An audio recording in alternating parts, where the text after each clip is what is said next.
I guess for either of you guys, it just kind of, can you walk us through maybe the differences that you could see in real time between the way Iowa started that first half and maybe the way you were able to take them out of it? I think you put together something like an 18-4 run after they got it within 1 point there. What was different, I guess?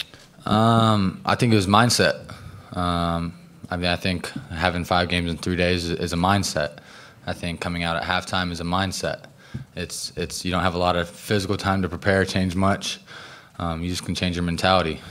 So I think that's the biggest thing that we had that little lull there, and we came in and changed our mindset after the timeout and got it back rolling.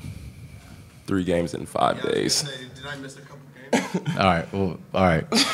Whatever. You know what I meant. We had quick turnaround. Thanks, Collin. I'm not answering his questions anymore. Next question. Mike?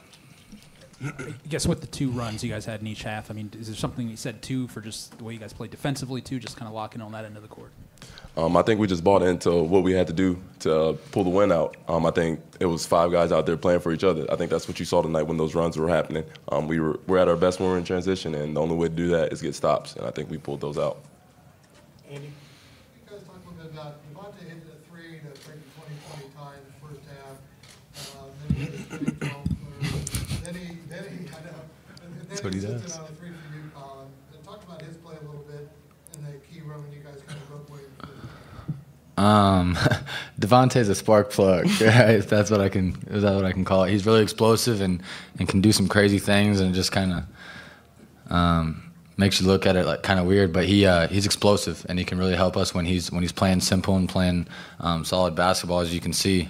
So we love that when we get it out of him, and we need that moving forward.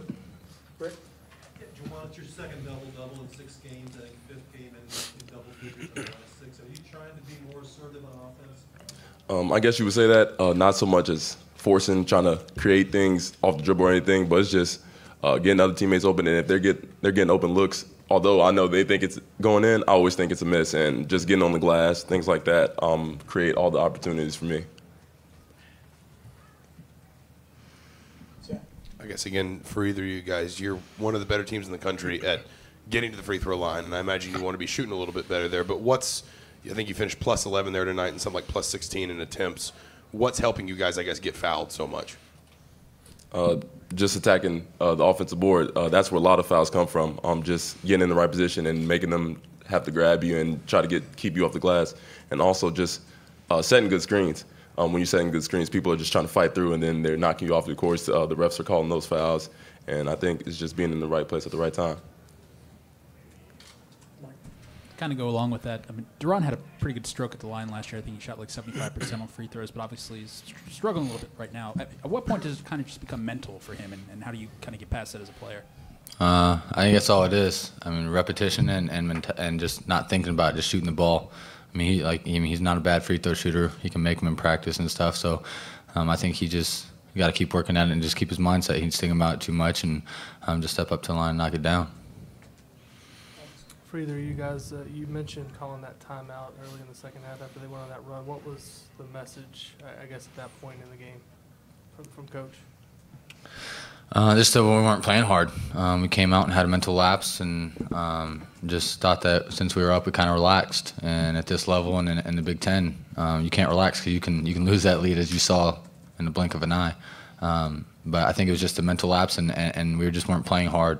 We weren't playing Indiana basketball, and we weren't playing for each other. So just relocking in and having the will to play for each other really got us refocused and towards the way we were playing at the end of the first half. Greg. Hey, Juwan, how was Ron Davis' game? How was it changed under Archie? His body, his game, all that stuff?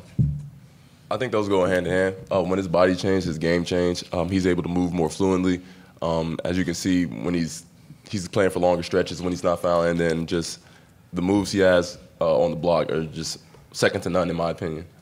Except probably me, but yeah, he's just incredible once he gets the ball on the block and he makes plays for others, and I think it's just great when he's killing like that. Collin, this is for you. Just On Juwan, what do you feel he's a lot better at this year than maybe he was last year that's helping him with the double-doubles and things we see him doing? I think he's playing with a lot more confidence. I mean, and he's relentless on the boards. When you play with that confidence and you're relentless, it's hard to deny you. I mean, he's obviously a great athlete, and to start, when you add the hustle and the mentality to the athleticism, it's tough to stop. It really is, and I think that's the biggest thing is his mentality and just being relentless.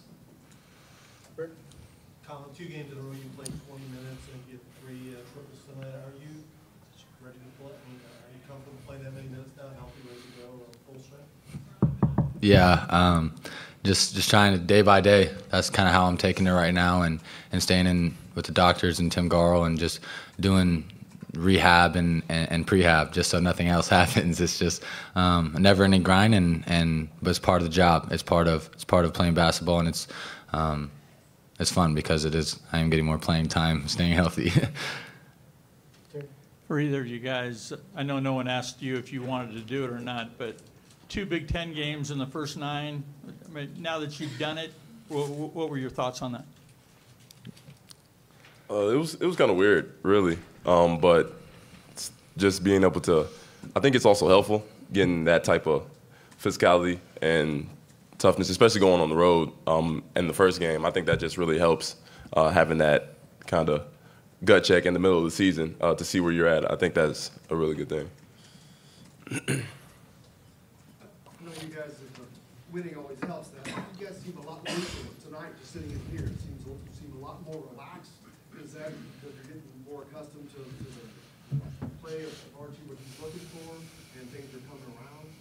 Yeah, I mean, like you said, everything's better when you win. But I think we are coming together as a team, learning from film sessions, and the quick turnaround is more mental. So just seeing the film and seeing what we can get better at is always good. And I think a lot of guys are buying in, and part of that is a lot of the older guys like Rob and Josh and J-Mo and myself, and even the young guys, Al, really buying in and pushing forward. All right, one more. I'm going to get Archie in here before he leaves. All right. Yeah. Collin, people talked about that timeout early in the second half that they had that run, but do you feel like this team as a whole maybe can see the problems that it needs to fix in real time, maybe in a way that it couldn't even just a couple weeks ago, particularly on defense? Mm-hmm. Yeah, and I think that we can always get better at fixing things on the fly, finding out when we're not playing hard, and even when there's a dead ball like a foul or anything where there isn't a timeout, huddling up and get them together and said, look, we're playing terrible right now, lock in, fix this, and this, and we're good. Or just fix this and we're good. So it's just being able to adjust, and that will come with maturity and playing more games into the Big Ten. We'll learn how to adjust on the fly and really shorten those runs that other teams have, because there's always going to be runs. You just got to be able to make them as short as possible.